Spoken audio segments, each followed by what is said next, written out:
Now, before you actually start a diet, there's 3 things you want to do to ensure your diet actually ends up being successful. Now, before we get into the actual video, I am going to ask you guys just to drop a like on the video and also subscribe because all support is greatly appreciated. As Benjamin Franklin, one of the best presidents of the United States, once said, by failing to prepare, you're preparing to fail. So there are 2 things that you need to do to ensure that you're preparing successfully for your diet. The first thing you need to do is understand where you are in terms of weight and how much weight you plan to lose. The second is the plan of attack. What's your diet going to be like? And also, what kind of training will you be doing over the next 6 weeks? Now, just as a disclaimer, because I know that people are going to hear this and say you shouldn't be just dieting for 6 weeks, it is a good starting point. Whether you want to diet for 6, 8, 10, 12 weeks, this still holds true regardless.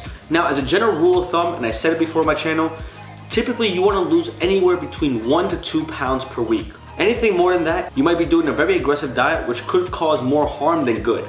So make sure you set a realistic goal for that time frame. So the first and most important part of any diet is the food. What will you be eating over the next several weeks? Do you understand how many calories you should be consuming? Do you know your macros? Do you know how much protein, carbs, and fats you should be having on a daily basis? Are you also scheduling yourself refeed days to ensure that you're getting the proper nutrition throughout the course of the week?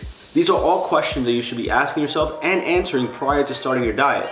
Failure to do so may mean that you can fall off your diet very quickly and end up not completing your goal that you have in mind. Now, the second part of preparing my plan of attack is also understanding what kind of training will I be doing. Am I going to be doing a push-pull leg split? Am I going to be doing CrossFit? Am I going to be doing high intensity? Am I going to be doing full body? Whatever works for you and your schedule, you should be following. If you can go to the gym 3-4 times a week, that's perfectly fine. 70% of losing weight is your diet. The other 30% is actually training and being active. So when it comes to grocery shopping and you're shopping for your meal prep food, you want to be very careful about what you buy. Now, starting off, you need to cut out all the processed and simple carbs that you can have within your diet, anything that contains higher contents of sugar or anything that isn't beneficial towards your weight loss. Now, with that being said, you can still have things like fruit in your diet. If there's anybody that tells you that fruit can make you fat, this is what I need you to do. You need to look them straight in the eye, take your hand, lick it,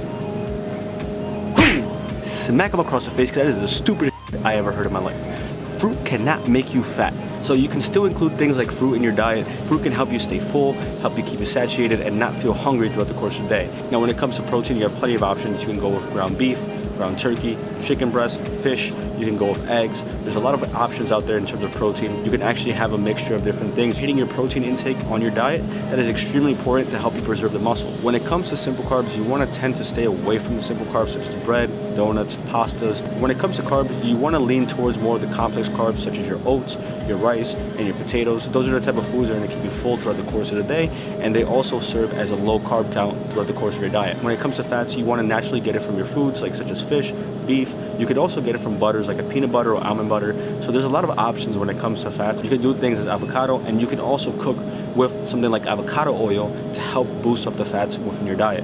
When it comes to food shopping, you want to ensure that you come prepared and that you come with a list of knowing what you need to purchase, so you don't come lollygagging and just going throughout the entire supermarket picking up things that you don't need for your diet. You know that exactly what you're going to buy when you come to the supermarket, and you'll be less inclined to buy things that you don't need, such as those donuts or those candy bars or those cereal things that you don't just need to have during your diet. Now, when it comes to training, it's open to your discretion.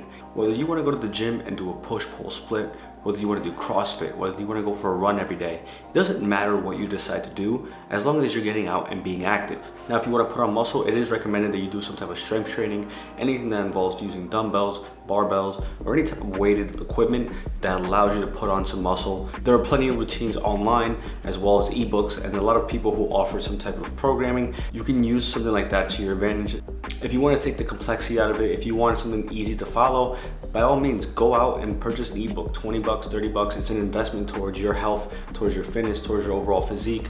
Ultimately, the main message out of this is that as long as you're getting active, you do some type of strength training, weight training, you're gonna see results. But the most important part starts with the diet. Number 2, when you meal prep and you go grocery shopping, understand what you should and shouldn't be buying, what you should and shouldn't be eating. It's very important that you focus primarily on the diet, because as I mentioned earlier in the video, it is 70% diet and 30% training. As they always say, you cannot out-train a bad diet. If your diet is slacking, you will not see results. So always remember that. Just focus on your diet and the results will come in. And number 3, training. Just make sure you do some type of strength or weight training. Ultimately, if that's not something that you enjoy doing swimming, that's okay. You can still go out and run. You can still do some type of physical activity that you enjoy the most and just do that. If you want to see some muscle come in, if you want to see your physique develop, then you are going to have to weight train. You are going to have to do some type of strength training.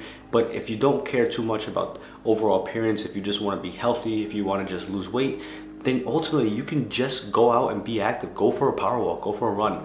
It's always up to you. Just make sure you're burning the calories and you're being active. But that is gonna wrap up today's video. I hope you guys found tremendous value behind it. If you did, make sure you leave the video a like, and I will catch you guys in the next video. Peace. Now